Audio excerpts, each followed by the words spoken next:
Ang pakikipagkompromiso sa ating karelasyon ay napakahalagang bagay upang magtagumpay ang isang pagsasama. Hindi lang ikaw ang dapat na nagpapasaya kung meron kang masasaktang isa. Ikaw, kabarangay, marunong ka bang makipagkompromiso? Dear Papa Dudut, good day po sa inyo at sa mga avid listeners ng Barangay Love Stories. Ako nga pala si Ana, 34 years old at taga Quezon City. Matagal-tagal na rin po akong nakikinig sa programa ninyo online man o sa radyo. At napagdesisyonan ko nang ang sumulat sa inyong istasyon upang ibahagi ang kwento ng buhay ko na sana'y kapulutan ng aral at inspirasyon ng mga kabarangay natin. Magsisimula ang lahat noong taong 2024. That time, 5 taon na akong single.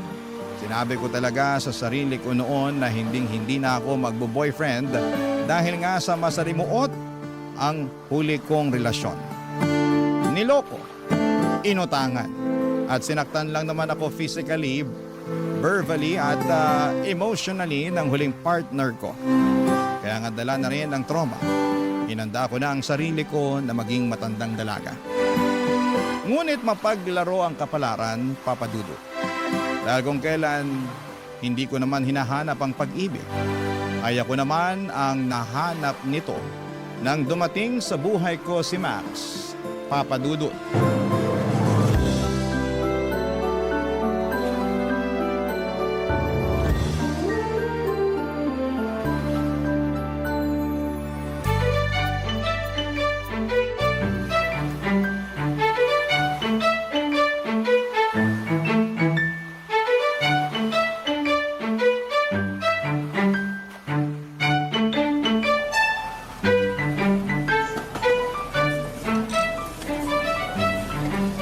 Uy, alam mo, nice yung kape na pinili mo. Alin, tong Vietnamese? Oo, isa yan sa paborito kong orderin dito sa cafe na to eh. Pero ngayon, ito ng sea salt latte ang gusto ko. Mukhang masarap yan kasi di mo naman yan magiging paborito kung hindi. Pero parang lahat naman yata sa cafe na to masasarap eh. Pati na tong mga cake nila oh. Alam mo, di talaga ako mahilig sa matatamis pero mukhang mauubos ko tong isang slice ng cheesecake nila. Di kasi ganun katamis eh. Pwede sa mga 30 na. Ikaw talaga, puro kabiro. Uy, hindi yun biro ah. Mga ganitong edad, 35 pataas dapat controlled na yung blood sugar. Mahirap na, baka maaga tayong sumalangit. Ay hala, huwag naman. Biro lang, sa maaga sumalangit. Ayoko pa rin naman kasi nga gusto ko pang i-enjoy yung buhay ko. Saka para maalagaan ko pa ng husto yung mga anak ko. Ha? Anong sabi mo? May mga anak ka na? Naku, hindi ko ba yung nasabi sa'yo sa chat? Magugulat ba naman ako ng ganito kung nasabi mo? Wala kang nasabi na may mga anak ka na pala, Max. Pasensya ka na, Ana. Pero meron na. 2. Dalawa pa talaga? Oo Mga anak namin sila ni Valerie, yung ex-partner ko. Pero wala na kami ngayon ha. Aba, dapat lang kasi bakit ka ngayon makikipag-date sa akin kung kayo pa, di ba? Tsaka, lakas naman ang loob mong magpakalat-kalat sa dating app. Single naman na talaga ako dahil matagal na kaming tapos ni Valerie. Siguro mga 2 o 3 taon na.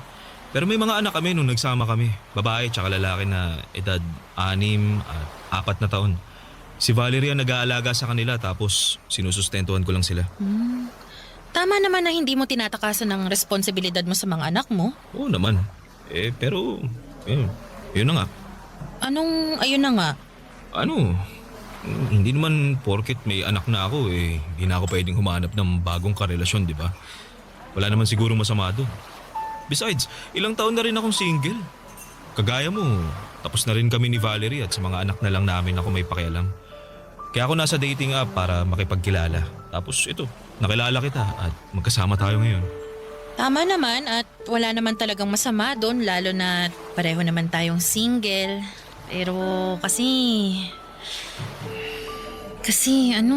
Ayaw mo na sa akin dahil may mga anak na ako, no? Hindi naman sa ganun. Ganun yun. Halata kaya sa'yo. Bigla na lang nagbago yung reaksyon ng mukha mo nung nalaman mong may mga anak na ako Kasalanan ko rin naman kasi. Akala ko nabanggit ko na sa'yo nun pero well, di pa pala. Ayun, nagulat ka tuloy. Nakakagulat naman kasi talaga. Pero non-negotiable ko kasi ang may anak na, Max. Pakiramdam ko kasi, may kahati ako sa atensyon mo pag naging tayo. Syempre, mga anak mo yan. Tapos sino lang ba ako sa buhay mo, di ba? Kaya buti na lang nabanggit mo pa rin sa akin ang tungkol sa bagay na yan bago pa lumalim ang kung ano mang meron tayo. Pasensya ka na talaga. Papadudot, gwapo at mabait naman si Max. Nagtatrabaho siya bilang agent sa isang BPO company sa Ortigas. Single for 3 years pero may 2 anak sa previous partner niyang si Valerie.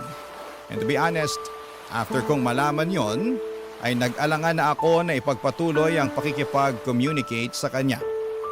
Sigurado na kasi ako noon sa sarili ko na handa na akong pumasok ulit sa isang relasyon pero hindi naman sa lalaking may anak na. Kabilin-bilinan din noon ng mama ko na humanap na lamang ako ng single at matino kesa may anak sa dating karelasyon. Dahil hindi raw mabibigay sa akin ng lalaki ang buong atensyon at pagmamahal niya kesyo mas matimbang pa rin sa puso niya ang mga anak niya. Kaya nga tinapat ko na noon si Max na ayaw ko nang makipagkita sa kanya pero nagmakaawa siya sa akin na bigyan ko pa siya ng pagkakataon. Nagugustuhan na raw kasi niya ako at gusto ko na rin naman siya. Kaya naman hinayaan ko na lamang siya niligawan ako at hindi nagtagal ay nakuha naman niya ang aking loob. Napamahal na siya sa akin at naging kami tapos ay nag-decide na kaming mag-live-in. Bali nakahanap kami ng 1-bedroom apartment sa Cubao na agad naming nilipatan, Papadudot.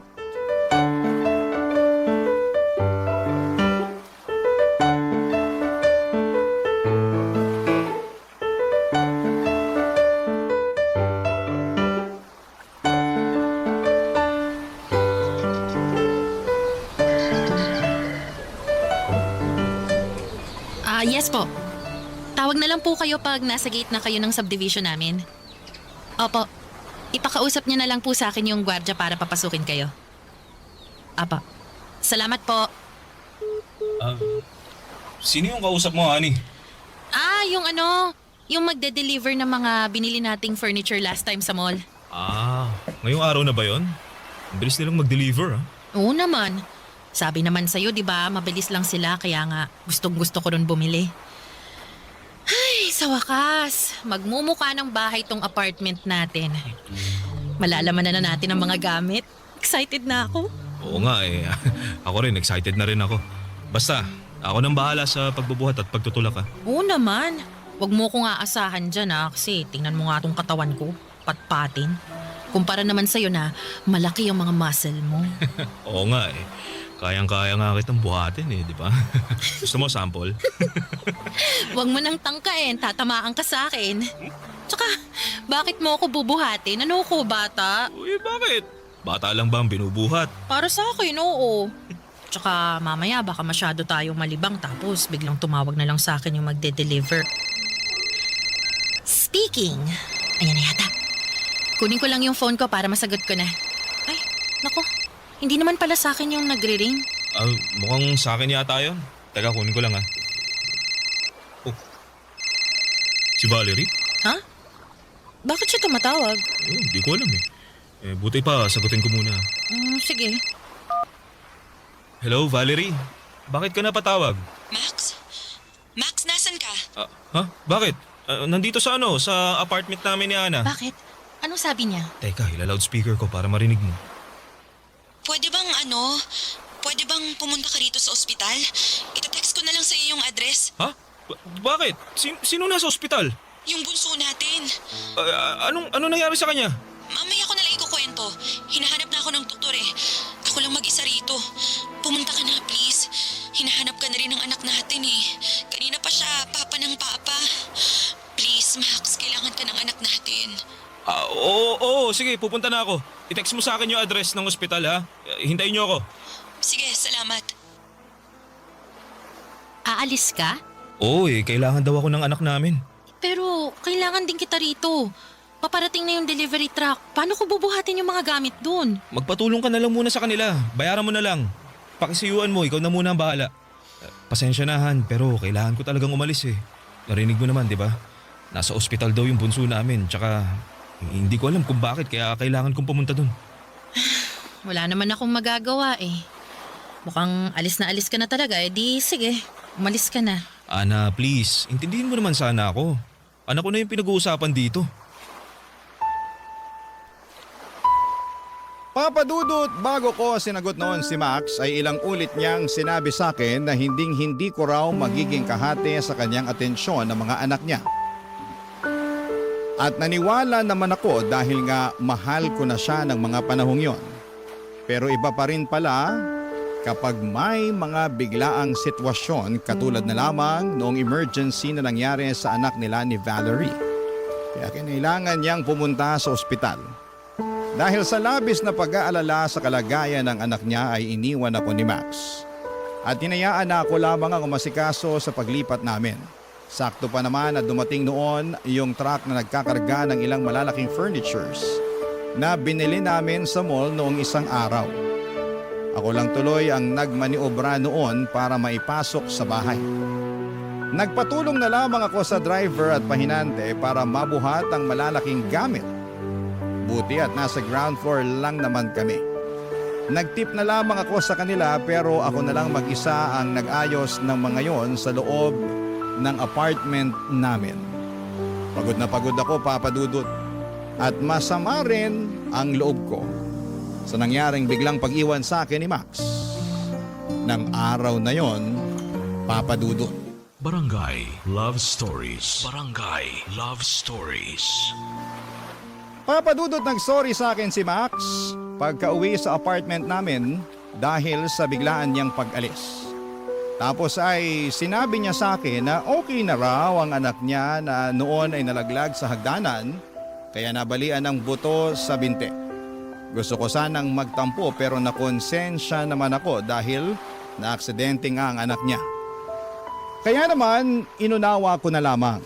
Pinalagpas and eventually ay nagkaayos din kami ni Max. Nangako si Max na babawi sa akin at ganun nga ang ginawa niya. May isang araw na siya ang naging pudong abala sa pag-aayos ng mga gamit sa apartment namin. Gumawa siya ng mga cabinet, nagpintura, nag-set up ng mga karagdagang furnitures na binili namin online at kung ano-ano pa. Isang araw pareho kami noon na may lakad ng work-related.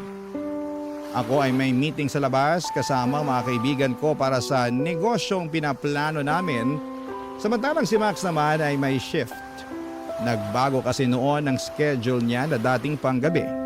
Palis na kami noon ng apartment nang biglang dumating si Valerie kasama ang mga bata.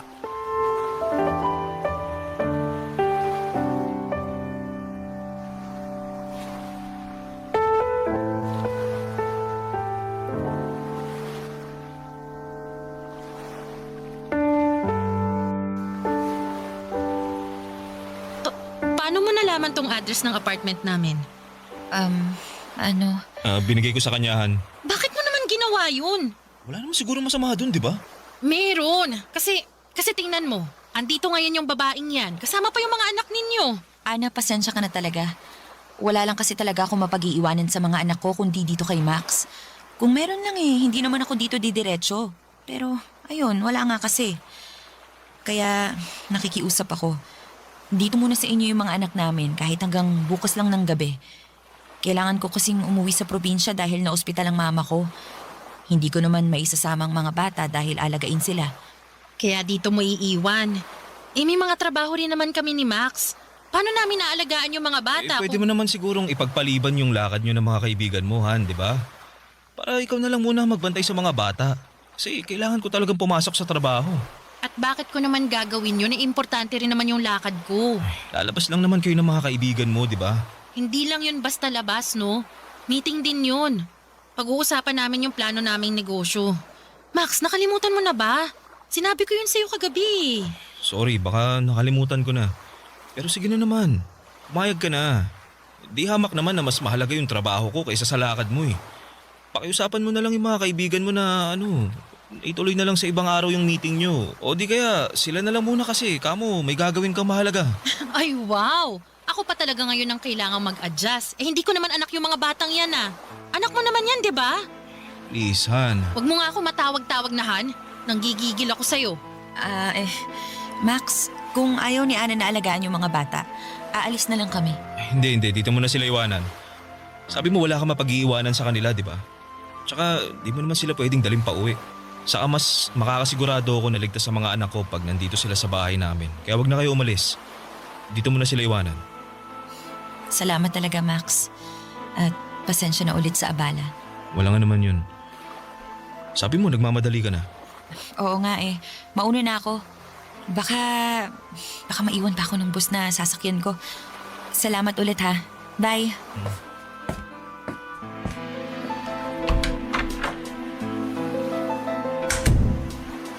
Ganon na lang yun? Anong ganun na ba yun? Na nag-decide ka na hindi man lang hinihingi yung opinion ko. Kaya nga nakikiusap ako. Ngayong araw lang naman hanggang bukas ng gabi. Kung wala lang akong pasok sa trabaho, di sana ako na lang ang nagbantay sa mga anak ko, di ba? Saka mga bata yan. Wag mo naman sana silang anuhin. Anong anuhin? Wala akong ginagawa sa mga anak mo ha? Tsaka dapat nga ikaw ang magbantay sa kanila at hindi ako. Kahit ngayon lang. Hanggang bukas ng gabi pag uwi ni Valerie. Please, Ana, nakikiusap ako. Papadudot, hindi na nga ako nakapunta sa lakad ko ng araw na yon dahil kinailangan kong bantayan ang mga anak ni Max sa bahay. Ayaw ko naman silang isama sa meeting namin ng mga kaibigan ko dahil sigurado akong hindi rin ako makakapag-concentrate.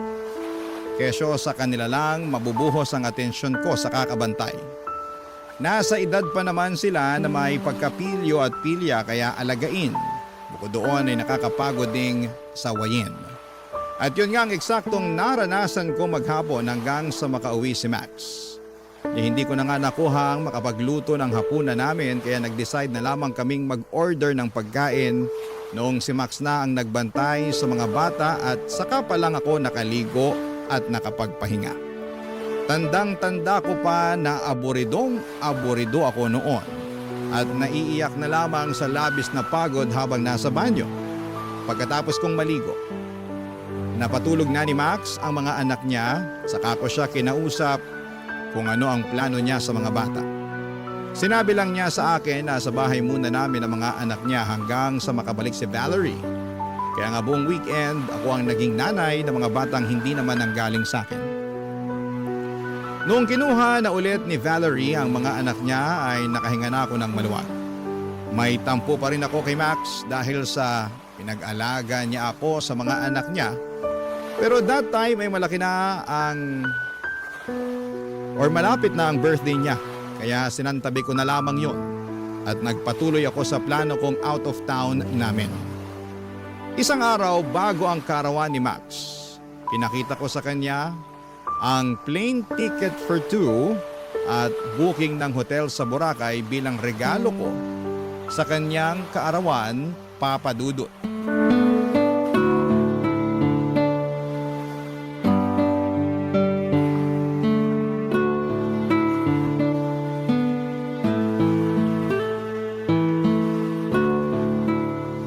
Surprise! Di ba pangarap mo makapunta sa Boracay? O yan, regalo ko para sa birthday mo. Plane ticket yan ng flight natin mamayang madaling araw at booking ng hotel. Bukas na talaga to? Oo, sakto sa birthday mo para doon na tayo sa Boracay magse-celebrate. May plano ka palang ganito pero di mo man lang sinabi sa akin. Bakit ko naman sasabihin? Di hindi na sorpresa yun. Kaso birthday din kasi ng panganay ko bukas. Tsaka nagpaplano si Valerie na mamasyal sa amusement park dahil yun daw yung gusto ng anak namin Ha? Anong sabi mo? Pumayag ako kasi... Pumayag ka nang hindi mo sinasabi sa akin? Ikaw nga di mo sinabi yung plano mong alis natin Seryoso ba yan? Bakit ko nga sasabihin? Surprise nga, di ba? Tsaka hindi ko naman alam na birthday din ng panganay mo bukas. Nasabay kayo at may plano na pala kayo ng nanay ng mga anak mo at kamo pumayag ka na naman ang hindi sinasabi sa akin. Sasabihin ko naman sana sa'yo. Yayayain pa nga kita para sabay na lang namin i-celebrate ng anak ko yung birthday At namin tingin mo, papayag ako. Ano naman? Intindihin mo naman sana. Anong gusto mong intindihin ko? Hindi ko naman alam kung kailan ang birthday ng mga anak mo .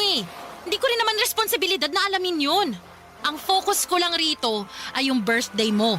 Matagal kong plinlano yung alis natin kasi nga alam ko na gustong-gusto mo makapunta ng Boracay. Hindi ko naman alam na may iba ka palang gustong gawin sa birthday mo tapos hindi mo man lang sinabi sa akin agad. Pag sinabi ko ba sa'yo agad, papayagan mo ako na mag-celebrate kasama ang anak ko. Hindi! Ano naman? Max naman! Bakit kita papayagan na may alis nga tayo bukas? Ayan na yung ticket oh! Bayad na yan! Bayad na rin yung booking ng hotel. Bukas na yan eh, hindi ka naman makaintindi. Gusto ko lang naman makasama ang mga anak ko sa birthday namin. Ay na lang ulit kasi yun mangyayari simula nung naghiwalay kami ni Hindi Valerie. ko na siguro problema yun, di ba? Please naman oh. Kahit para lang sa anak ko. Anong kahit para lang sa anak mo? Eh paano na ako? Baka nakakalimutan mo.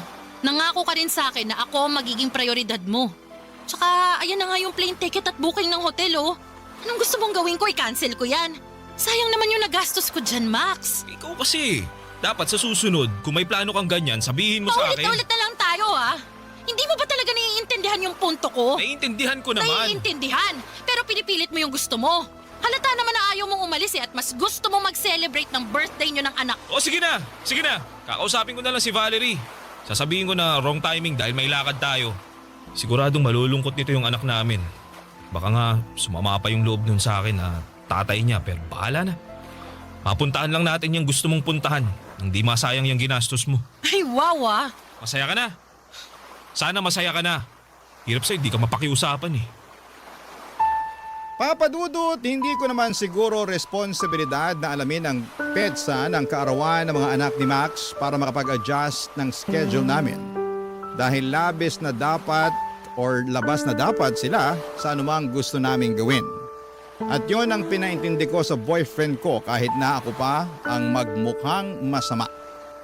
Hindi naman sa inaagawan ko sila ng moment na magkasama, pero dapat ako ang priority ni Max dahil ako na ang kinakasama niya.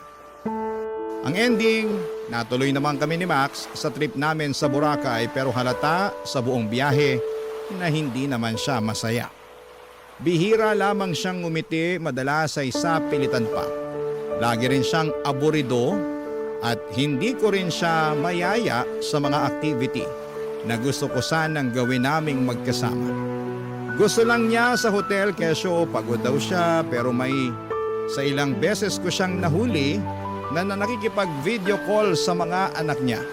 May pasabi-sabi pa nga siya na sana raw ay magkakasama sila sa mga oras na yon. Barangay Love Stories. Barangay Love Stories. Papa Dudut, imbes na magalit ng husto ay kinausap ko si Max kung ano ba talaga ang gusto niyang mangyari sa relasyon namin at relasyon niya sa mga anak niya. Pinaalala ko rin sa kanya na nangako siya sa akin noon na ako at ang relasyon namin ang priority niya. Sunod na lamang ang kanyang mga anak pero lumalabas kasi na ako ang nagmamakaawa sa atensyon niya.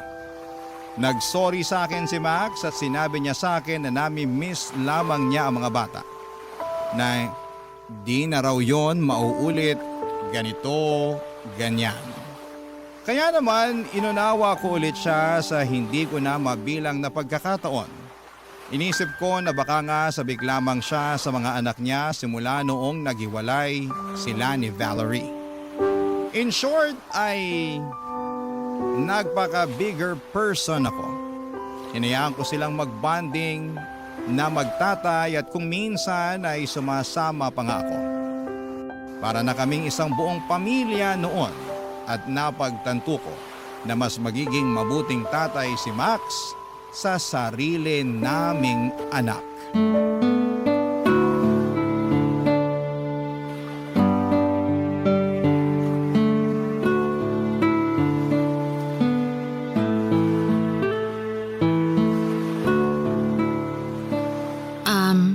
Han, pwedeng magtanong? Oh, ano yun? Huwag ka magagalit ah. Ano nga? May plano ka bang pakasalan ako? Oo naman. Kung ganon, ilang anak ang gusto mo? Ha? Kasi 'di ba pag nagpakasal na tayo, magkakaanak na tayo. Pero hindi naman ako nagmamadaling magpakasal. pwede naman nating unahing magka-baby kasi nga hindi na rin ako bumabata. Baka mahirapan na akong magbuntis kung hihintayin ko pa na pakasalan mo ako bago tayo magkaanak. Ang totoo niyan, Ano yun? ayoko na kasing magkaanak pa tayo, Han. Ha? Bakit naman? Kasi kasi nga ikaw na nga may sabi na hindi ka na bumabata. Ayoko namang ilagay sa alanganin yung buhay mo pag pinilit pa natin magka-baby. May katrabaho ko. Nasa edad natin sila tapos nabuntis yung misis niya. Pinilit kasi niyang magkalalaki kaso ayun, hindi kinaya. Namatay yung asawa niya pati na rin yung baby nila. Hindi naman pare-pareho ang tao. Hindi porket nangyari yun dun sa asawa ng katrabaho mo, mangyayari na rin sa akin. Anong malay natin? May iba pa palang nangyari, di ba? Baka nagkakomplikasyon sa panganganak kaya siya nagkaganon. Oo nga, pero concern lang naman ako sa'yo. Ako naman ang magbubuntis. Katawan ko naman to. Tsaka nang dahil lang dun ipagkakait mo na sa akin ang kagustuhan kong maging isang magulang. Bakit? Kasi may mga anak ka na kaya ayos lang sa'yo na hindi magkaanak. Ganon.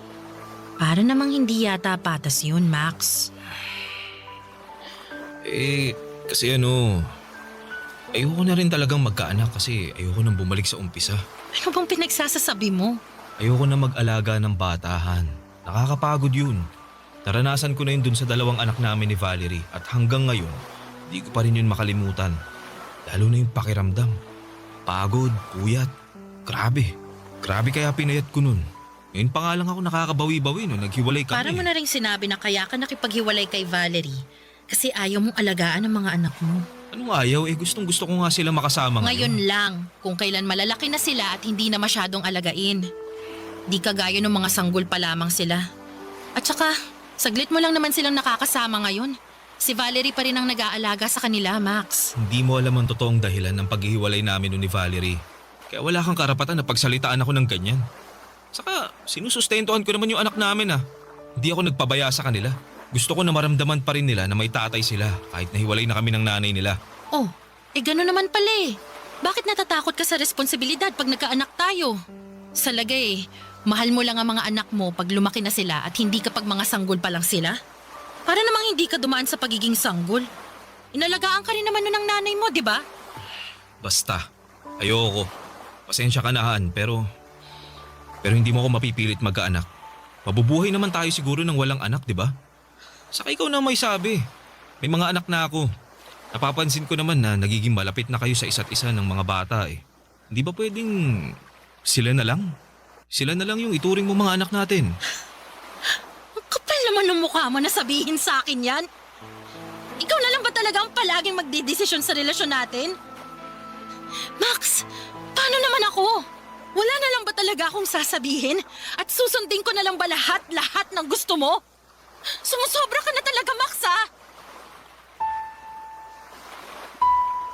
Papa Dudut, hindi ko po ini-expect ang mga sinabi na yon sa akin ni Max nang minsan naming pag-usapan ang pagkakaroon ng anak. Ni sa hinagap ay hindi ko akalain na aayaw na ulit siyang magka-baby gayong nakita ko naman kung gaano siya ka-close sa mga anak nila ni Valerie. Pero may hangganan pala yon, kaya sumama talaga ang loob ko sa kanya. Hindi ko na pinilit intindihin ang rason niya dahil para sa akin ay walang kwenta ang mga yon. Kaya nga kami nagsama sa iisang bubong ay para bumuo ng pamilya. Tapos ayaw niya. Dahil po sa mga nangyari ay nilunod ko ang sarili ko sa trabaho. Sakto nagbukas na yung cafe na inuumpisahan namin ng mga kaibigan ko kaya naman doon ko ginugol ang lahat ng oras na meron ako. Kung umuwi man ako sa apartment ay para na lamang kumuha ng damit dahil ayokong makita at kausapin si Max. May sa isang beses na 3 araw akong hindi umuwi sa amin at nakituloy na lamang ako sa kaibigan ko. Tawag ng tawag noon sa akin si Max pero hindi ko siya sinasagot. Nung naisipan ko nang umuwi sa apartment namin ay laking gulat ko. Sa naabutan ko, Papa Dudut.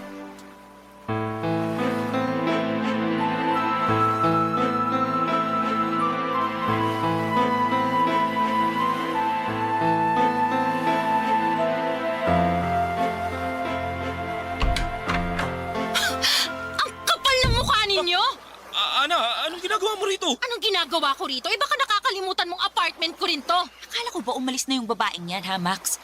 Bakit bigla siyang nagpakita ngayon? Ano, may nakalimutan ba siya? Yan bang sinabi sa'yo ng lalaking yan? Na umalis na ako, ganon? Pwes, para sa kaalaman mo, hindi ako umalis sa pamamahay na to. Kaya anong ginagawa niyo rito ng mga anak mo, ha? Pinapunta kami rito ni Max. Ang kapal din talaga ng mukha mo, Max! Napunta ko lang naman si Valerie rito para para lutuan ako ng pagkain at tulungan maglinis nitong apartment. Ilang araw ka na rin kasing hindi umuuwi. Wala nang nag-aasikaso sa akin. Bakit? Hindi ka ba marunong magluto ng sarili mong pagkain? Hindi ka ba marunong maglinis ng apartment natin? Tanda-tanda mo na, Max, ha? Kailangan pa ba talagang asikasuhin kita? Tsaka sa dinami-rami ng tao na papupuntahin mo rito sa bahay, yan pang babaeng yan. Pwede namang tumawag ka ng tagalinis. Problema ba yun? Wala naman sigurong masama doon. Kasama ko naman yung mga anak namin. Tsaka, kasalanan mo rin naman. Masyado mong pinababayaan si Max. Ayan tuloy. Anong pinababayaan ang pinagsasasabi mo dyan? Nakwento lang naman niya yung problema ninyo. Yung mga hindi mo pag-uwi kasi nagtatampo ka sa kanya. Alam mo, kung umasta ka, daig mo pa yung mga anak namin. Hindi ka na bata para sa kaalaman mo, Ana. Umayos ka. Umasta ka na naaayon sa edad mo. Huwag ka masyadong pabebe. Ana! Bitawan mo si Valerie! Ana, tama na! Pa ako! Ano ba? Unawan mo makailang tayo. Kulang pa yan sa mga pinagsasasabi mo sa akin! Ano ba kasi yun? Wala naman akong ginagawa sa'yo! Anong wala? Namumuro ka na sa akin eh! Inintindi ko na kayo ng mga anak mo, lalo na pag kailangan nila ang tatay nila. Tinanggap ko sila rito sa pamamahay namin, pero sinimantala mo lang yon at hindi ka marunong dumistansya. Lakas pa ng loob mo na sabihin mong kasama mo naman ang mga anak ninyo ni Max. Kung matino kang babae, alam mo na may kinakasama na siya, edi sana umiwas ka na. Feeling ko talaga para-paraan lang yan para mapalapit ka kay Max eh. Ginagamit mo lang yung mga anak nyo. Ano? Ha? Tama ba ako? Sige, sabihin mo, tama ako! Ha? Ana, tama na! Bitiwan mo na si Valerie! Sige, bibitiwan ko siya. Pero etong saya! Bakit mo ako sinampal? Dahil napakakapal ng mukha mo. May pasabi-sabi ka pa na ako yung magiging prioridad mo. Pero hindi ko naman yun maramdaman. Maling-mali talaga na binigyan pa kita ng pagkakataon na mapalapit sa buhay ko eh. Sana, nun pa lang iniwasan na kita. Akala mo talaga sa akin tanga, no? Akala mo mabibilog mong ulo ko? Akala mo mapapasunod mo ako sa gusto mo? Walang hiya ka? Wala ka naman palang planong magkapamilya tayo pero gusto mo maging nanay ako ng mga anak mo? Tapos ano? Tapos ngayon harap-harapan mo akong niloloko dahil sa pagpapapunta mo sa babaeng yan dito sa bahay natin? Sobrang sama mo, Max! Wala kang puso! At ang kapal ng mukha mo! Ang kakapal ninyong lahat! Kaya lumayas kayo sa bahay ko ngayon din! Alis! Umalis kayo! Ana, please, pag-usapan muna Wala na natin tayong ito. dapat pag-usapan! Tapos na tayo, Max! Hiwalay na tayo! Papadudot nakipaghiwalay nga ako kay Max ng araw na yon at pinalayas ko sila ni Valerie kasama na ang mga anak nila sa apartment na ako ang nagbabayad. Ang kakapal na mga pagmumukha nilang tumuloy doon at umakto na parang isang masayang pamilya. Samantalang meron silang nasasaktang iba. Iyak ako ng iyak maghapon hanggang sa nakatulugan ko na lamang ang labis na kalungkutan. Hindi nga nagtagal ay nabalitaan kong nagkabalikan sila Max and Valerie. Muli na naman akong umiyak at nasaktan nang malaman ko yon, Papadudot. Pero hindi ko na planong habulin pa ang dati kong kasintahan. Dahil alam ko na simulat sa Paul, wala na talaga akong laban lalo na at may mga anak sila. Dapat talaga na hindi na ako noon nagpadala sa matatamis niyang salita. Di sana ako nasaktan. Dahil wala naman akong ginawang masama. Sa kasalukuyan, Papadudot ay nagmo-move on na ako at masasabi ko namang maayos ang disposisyon ko sa buhay. Umalis na rin po ako sa apartment namin ni Max at inubos ko na lamang ang oras ko ngayon sa business namin ng mga kaibigan ko.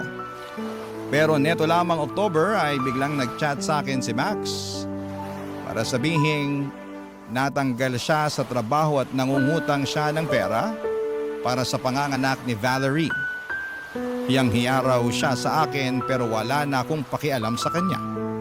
Sinabihan ko siya na huwag na niya akong kakausapin kahit kailan. Sabay block sa kanya at doon ay nakaramdam ako ng kaginhawahan sa dibdib ko. Marami pong salamat, Papa Dudut. Sakaling mapili po ninyong i-air ang kwento sa programa ninyong Barangay Love Stories. God bless and more power sa inyong istasyon. Ang inyong forever kapuso at kabarangay, Ana. Ano ang masasabi mo sa ating Barangay Love Stories today? Aabangan namin yan sa aming comment section.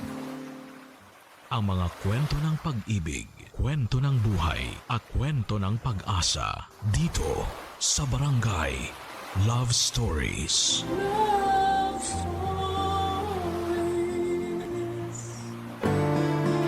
Importante sa buhay na marunong kang kumilatis ng tao na pakikisamahan mo.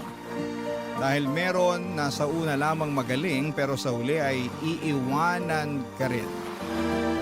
Ikaw, kabarangay, marunong ka bang kumilatis ng tao? Dear Papa Dudut, magandang tanghali sa inyo at sa mga kabarangay natin na avid listener ng Barangay Love Stories. Ako nga pala si Milet, hindi ko tunay na pangalan.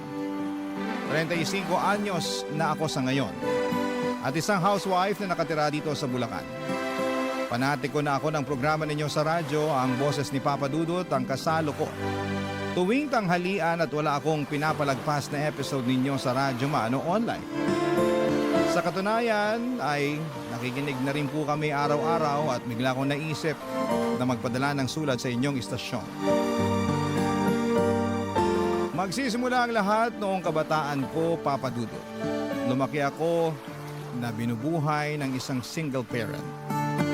Ang tatay ko na lamang ang kasama namin ang 3 ko pang nakababatang kapatid. Maaga kasing nawala si nanay. Buhay pa naman siya, nanlalaki lang.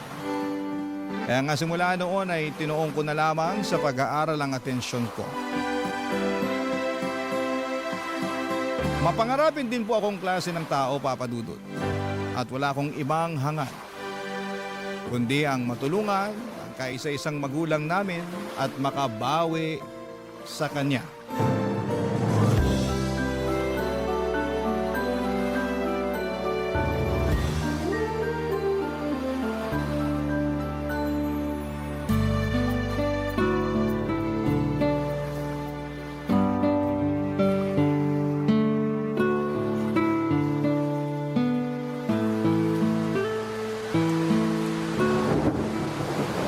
Naku, Tay! Basang-basa po kayo sa ulan ah. Oo nga eh. Saka ko na lang naalala na wala pala akong dalang payong nung malapit na akong makarating sa pinuntahan ko. Kaya nga nagbadali ako pa uwi pero naabutan pa rin ako ng ulan. Kaya nga po eh. Buti pa, ikukuha ko muna kayo ng tuwalya ah. O sige anak, salamat. Tuwalya. Asan na ba yung tuwalya? Ay, eto. Nakita ko na. Samahan ko na rin ng damit. Eto na po ang tuwalya at damit. Magpunas at magpalit na rin kayo, Tay. Salamat nak. Pero mamaya na ako magpapalit ng damit. Uupo na muna ako dahil nangangalay na itong mga binti ko. Kalalakad ng mabilis dahil nga uulan na. Kulang na lang, tumakbo ako pero hindi ko naman kaya. Ay, kawawa naman ang tatay ko. Sobra-sobra na yung sakripisyo nyo para sa pamilya natin. Maghapon na kayong nagtitinda tapos naaabutan pa kayo ng ulan. Ay, hayaan mo na. Napaubos ko naman yung paninda natin kakanin bago ako umuwi at abutan ng ulan. Kaya ayos na rin. Hindi po ayos yun dahil baka magkasakit kayo. Hindi ako magkakasakit. Malakas yata itong tatay mo.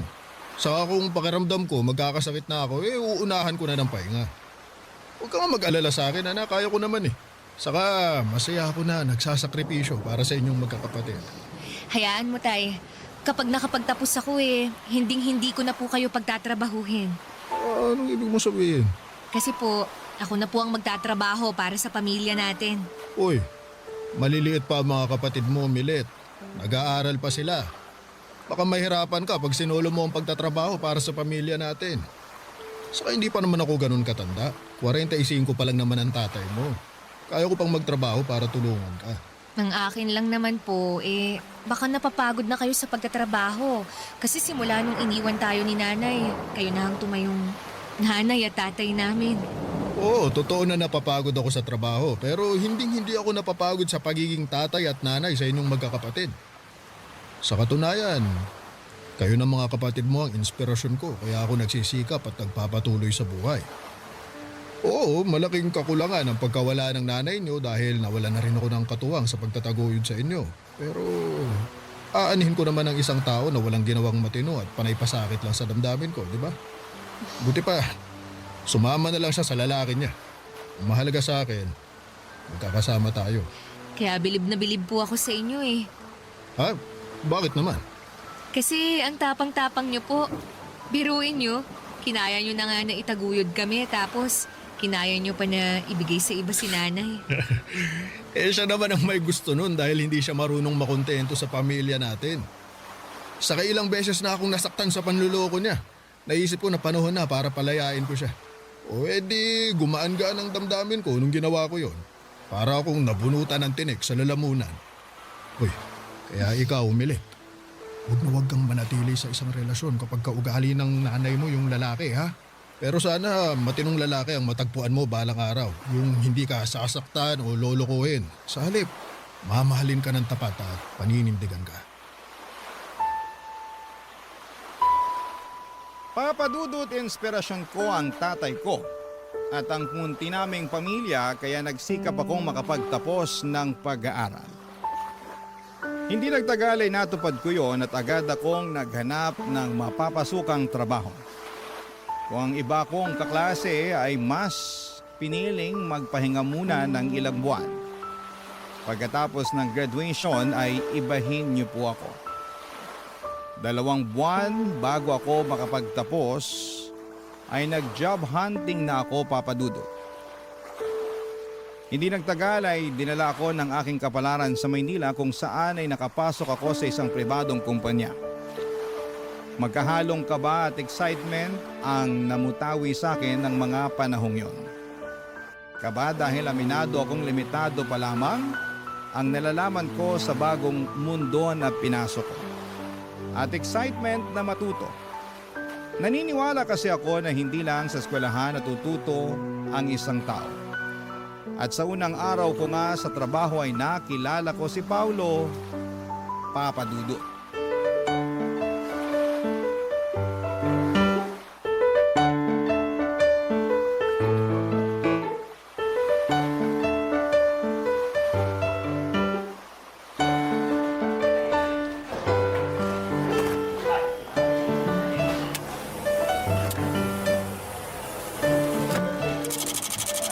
Teka, paano ba paganahin to?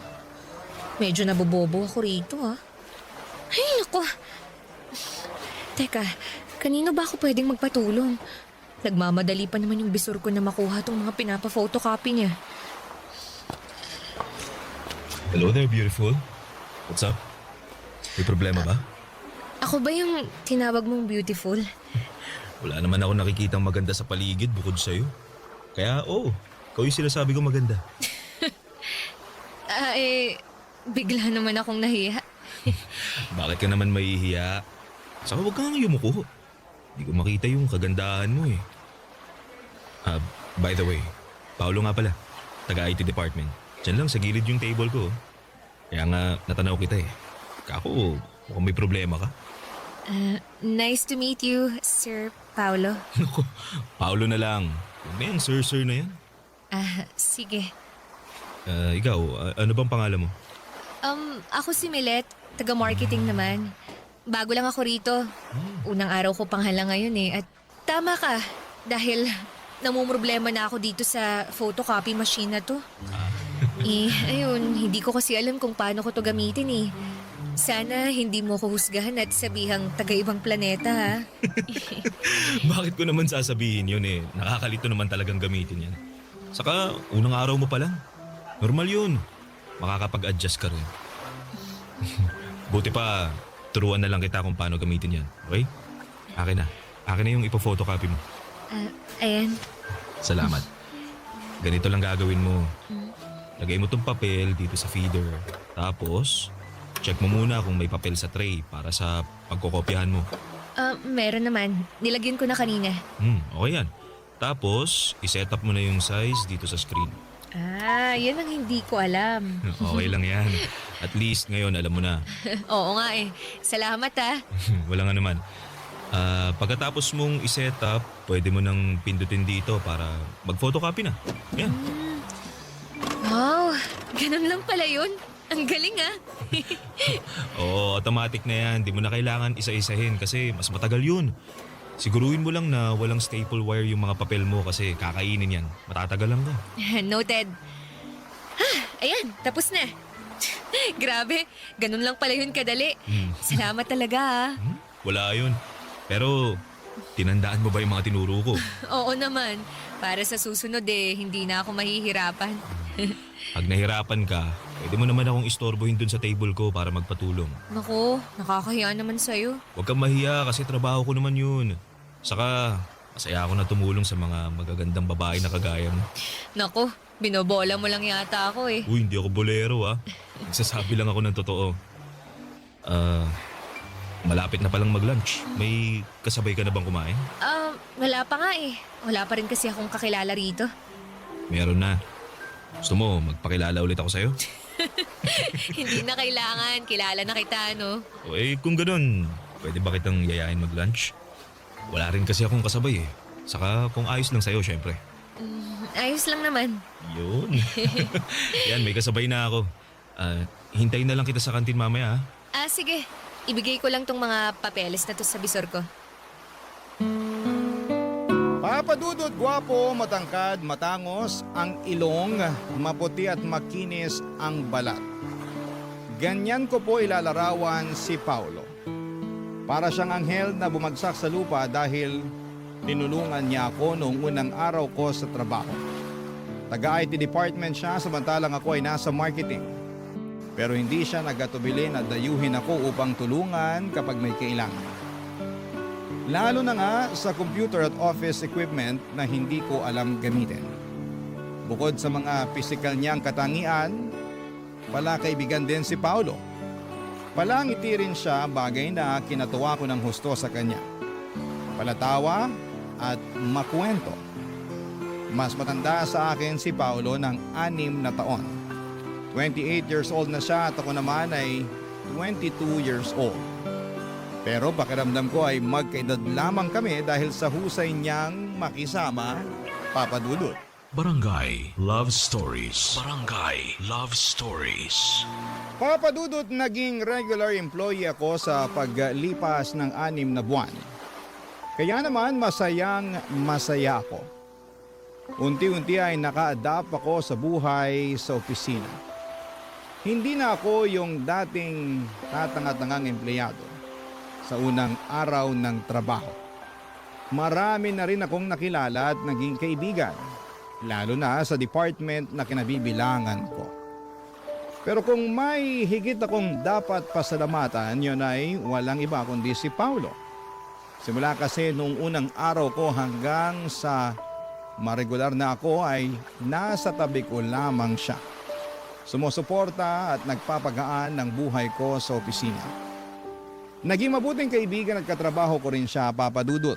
Hindi nagtagal ay lumalim ang pagkakaibigan namin hanggang sa nagtapat siya ng nararamdaman niya sa akin.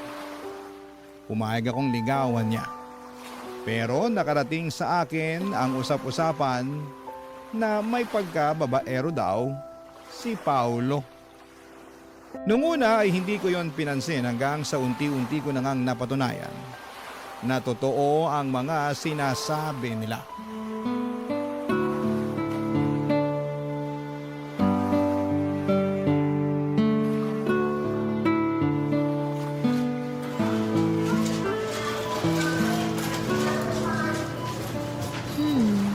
Bili kaya ako nitong sauce na to.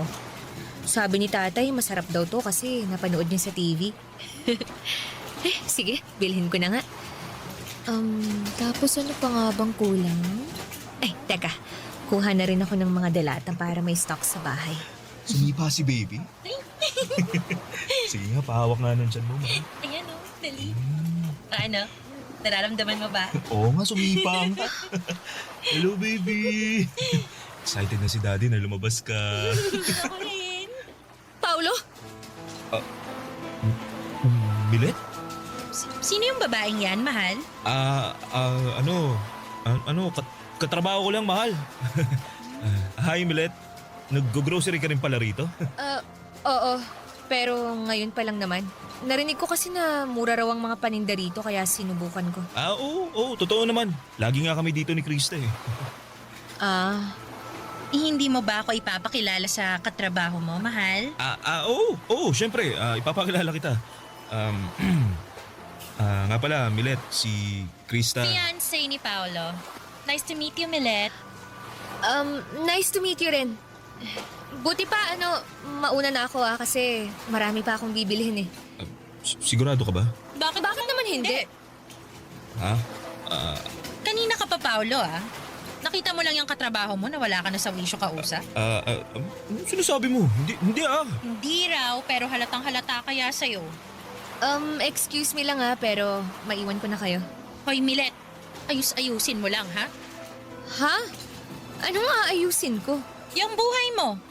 Kung ayaw mo ng gulo, layuan mo si Paolo. Teka nga! Teka, Krista. Wala namang ginagawang masama si Milet. Kaya wag mo na siyang awayin, mahal. Buti pa, pumunta na tayo dun sa cashier. Magbayad na tayo ng mga pinamili natin. Ha? Bakit tayo magbabayad hindi pa nga tayo tapos mamili?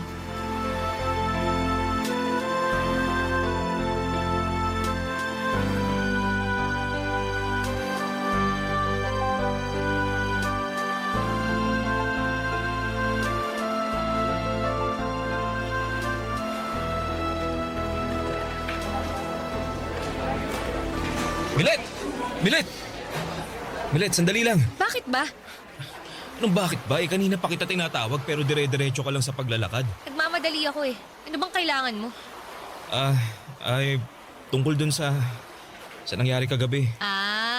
Yung nakita ko lang naman kayo na masayang nag-grocery ng fiancé mong si Krista. May fiancé ka na pala pero gusto mo pa akong ligawan? Uy, ano maingay? At bakit hindi?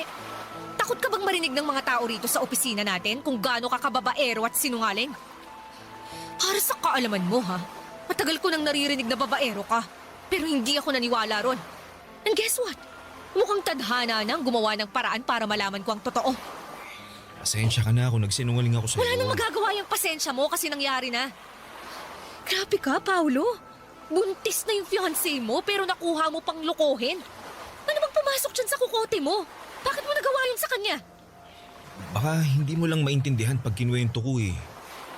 Komplikado kasi yung relasyon namin ni Krista. Alam mo, hindi ko na rin naman gustong alamin dahil wala na akong pakialam. Kaya wag mo na ako ulit lalapitan. Kasi naiinis ako sa'yo. Ayoko pa naman sa tao yung sinungaling at manluloko. Diyan ka na nga!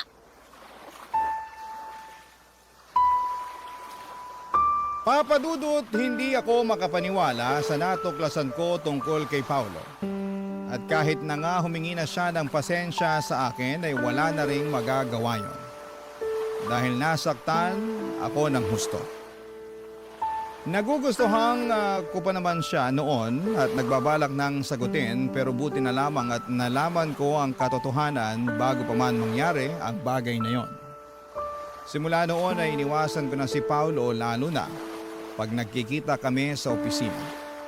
Hanggat maaari ay ayoko siyang tignan sa mga mata. Naiilang kasi ako at nasasaktan. Oo, hindi naman naging kami pero nagsinungaling pa rin siya sa akin. Kaya nga malaki rin ang panghihinayang ko sa aming pagkakaibigan na sinayang lamang ng pagiging maharot niya. Mabilis na lumipas ang isang buwan at akala ko ay hindi ko kayang mag-move on kay Paolo. Lalo at magkatrabaho kami. Pero nakakausad naman ako. Kaya lang bigla na naman niya ulit akong ginulo. Papadudot.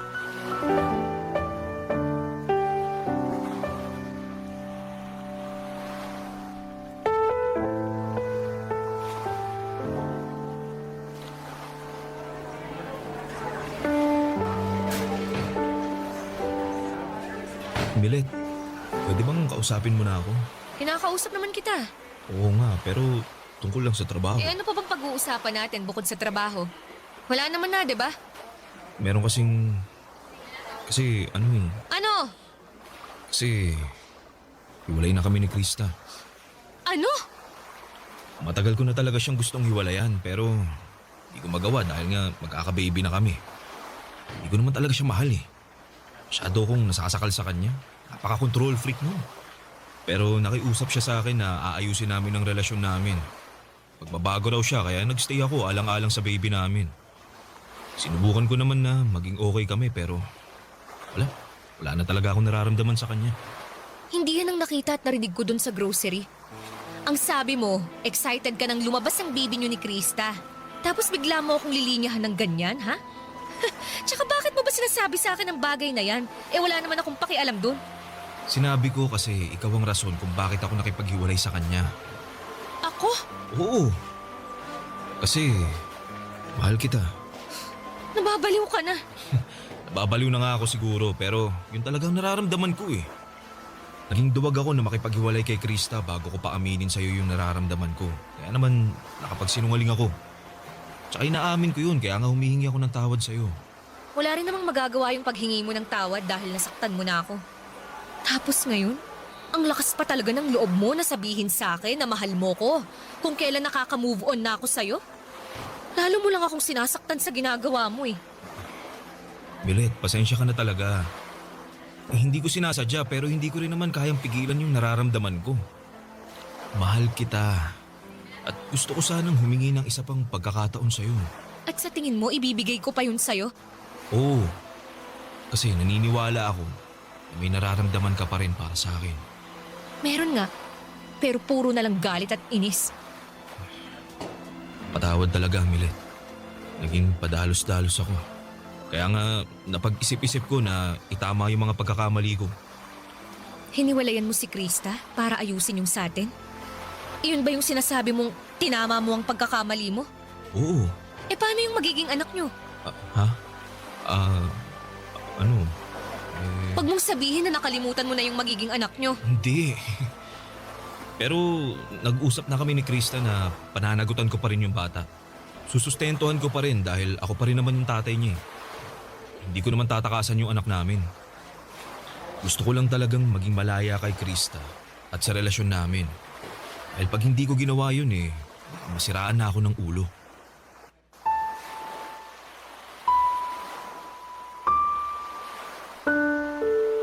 Papa Dudut, tawagin niyo na akong tanga, bobo, lukaret at uto-uto. Pero wala na akong pakialam pa. Kahit na anong gawin kong pagmamatigas ng puso, ay naapektuhan pa rin ako sa hiwalayan ni na Paulo at Krista. Kaya hindi ko na napigilan na i-comfort siya. Doon ko napatunayan na may pakialam pa rin ako kay Paulo. At hindi pa rin pala nawala ang pagmamahal ko sa kanya. Mahal ko pa rin siya kahit na nagsinungaling siya sa akin. At dahil sa mga nangyari sa kanila ng ex niya ay naging malapit muli kami sa isa't isa. Hindi ko na pinakinggan ang mga sinasabi ng ibang tao. Basta, ang focus ko ng mga panahong yon ay si Paulo. Wala na rin namang masama sa pagiging close namin dahil single naman kaming pareho. Hindi nga nagtagal ay niligawan ako ni Paulo at nagpaligaw naman ako. Barangay Love Stories. Barangay Love Stories. Papadudot, naging masugid si Paulo sa panliligaw sa akin kaya nga hindi ko na pinatagal yon. Dahil makalipas ang isang buwan ay sinagot ko na siya. Sobrang saya namin, lalo na ako dahil siya ang first boyfriend ko. Ewan. Ang lakas ng karisma ni Paulo at kahit na nung iwas ko, ay hindi ko siya mahindian at malayuan. Naisip ko na baka sign na rin yon ng universe na magka-boyfriend na ako dahil masyado akong focus sa pag-aaral nung estudyante pa lamang ako. Up to the point na kinalimutan ko nang lumandi. Kaya nga pinagbigyan ko na ang sarili ko na maging masaya sa relasyon namin ni Paulo. Lalo na at pinakita at pinaramdam niya sa akin kung gaano niya ako kamahal. Ang isang bagay lang na hindi ko gusto ay yung ilang beses niya akong pinilit na may mangyari sa amin. Lalo na at natatakot pa akong mabuntis at hindi pa ako handa. Hanggang sa napapayag rin niya ako dahil sa matatamis niyang salita at pagsasabi na kahit na anong mangyari ay pananagutan niya ako.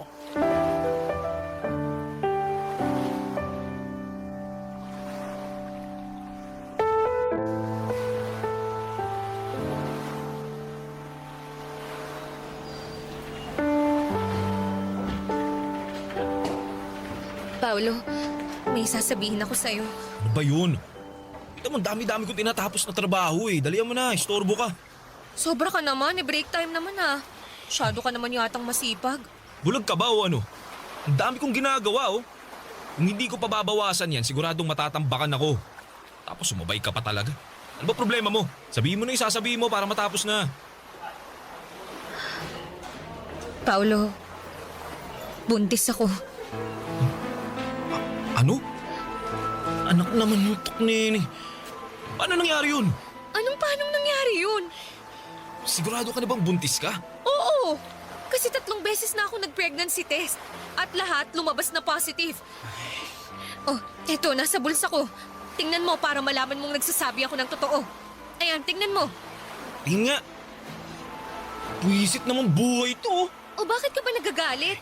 Hindi ka ba masaya na magkakababy na tayo? Yung mukhang to, tingin mo masaya? O bakit ka nga nagagalit? Kasi wrong timing naman yung pagbubuntis mo eh. Ang dami-dami ko ng problema, dumagdag ka pa. Kasalanan ko ba yun? Ikaw naman yung bumuntis sa akin, ha? Sabihin mo hindi. Di ka ba nakikinig? Ang dami-dami ko ng problema, gusto mo isa-isahin ko pa sa'yo? Tingin mo, paano ko susuportahan yung 2 bata? Sige nga, hirap na nga ako dun kay Krista dahil napaka-demanding tapos dumagdag ka pa talaga. Sobra ka naman sa akin. Hindi ko rin naman to ginusto. Nagtiwala lang naman ako sa'yo kaya nagawa kong ibigay ang sarili ko ng buong buo. Alam mo ano magandang gawin? Palaglag na lang natin yung bata. Anong sinabi mo? Ulit naman eh.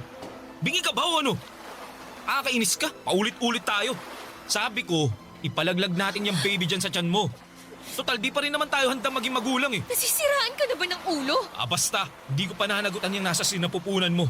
Ayoko sa batang yan. At kung ipipilit mo pa rin sa akin, mabuti pa maghiwalay na lang tayo.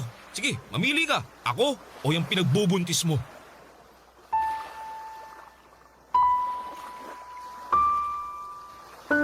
Papadudot, nangyari na nga po ang kinakatakutan kong mangyari nang hindi tanggapin ni Paolo ang magiging anak namin. Para po akong binuhusan ng malamig na tubig na may isang katutak na yelo kaya nagising ako bigla sa katotohanan. Na nagsinungaling na naman sa akin ang nobyo ko. At ngayon ay pakiramdam ko ay malaki ang natalo sa akin dahil nga sa nabuntis niya ako.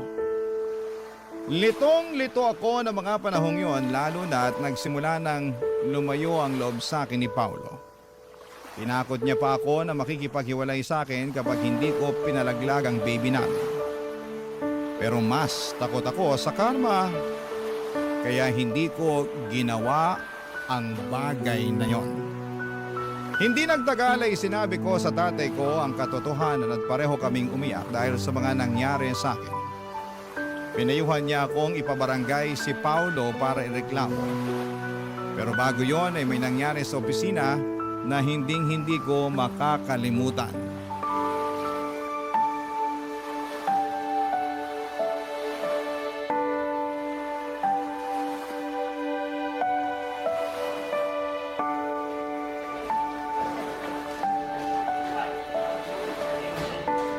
Krista, anong ginagawa mo rito sa opisina namin? Ikaw talagang pinunta ko rito dahil nang gigigil ako sa'yo, malandi ka! Ano ba sa tingin mong ginagawa mo? Ano pa? E di tinuturuan ng leksyon ng mga katulad mong higad! Ahas! Ano bang kasalanan ko sa'yo, ha? Malaki! Dahil inagaw mo lang naman sa akin si Paolo! Wala akong inaagaw sa'yo. Hiwalay na kayo ni Paolo, di ba? Oo! At dahil yun sa'yo, nung nalaman ko yun, wala akong ibang naisip kundi ang saktan ka! At wala akong paki kung mapatay pa kita! Aray!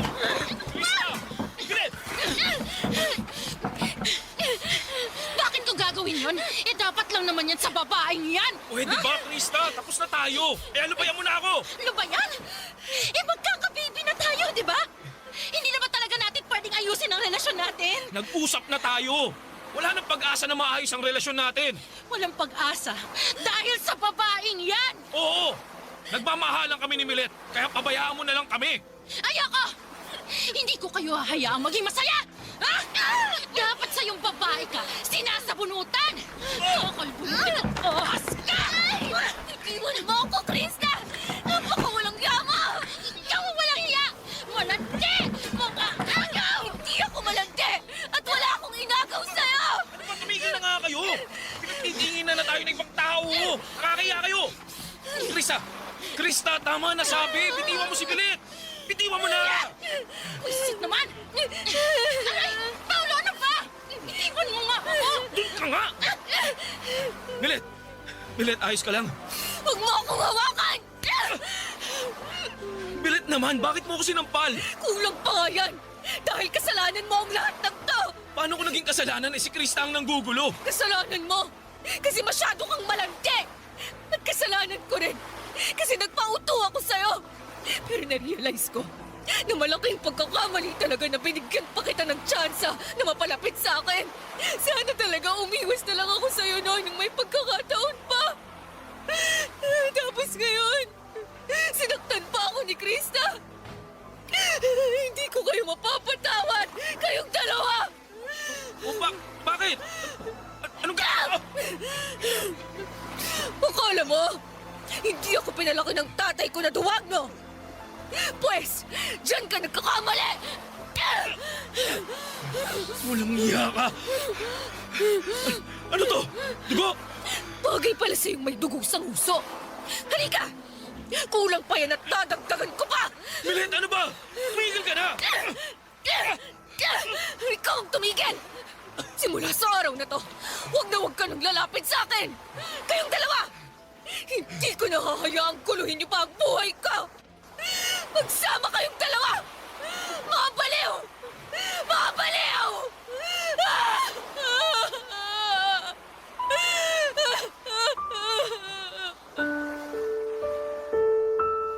Papa Dudut, hindi ko na nagawang paguntugin ang ulo ni na Paulo at Krista dahil may mga dumating ng security guard para umawat sa amin.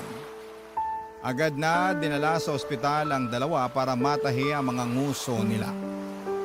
Ewan, sana talagang tinuluyan ko nang paputukin pati ang mga ulo nila. Ayos lang naman ako noong mga panahong yon, pati na rin ang baby sa sinapupunan ko. Tapos nung sumunod na araw ay pinagharap-harap kami sa HR department dahil sa kaguluhang ginawa namin.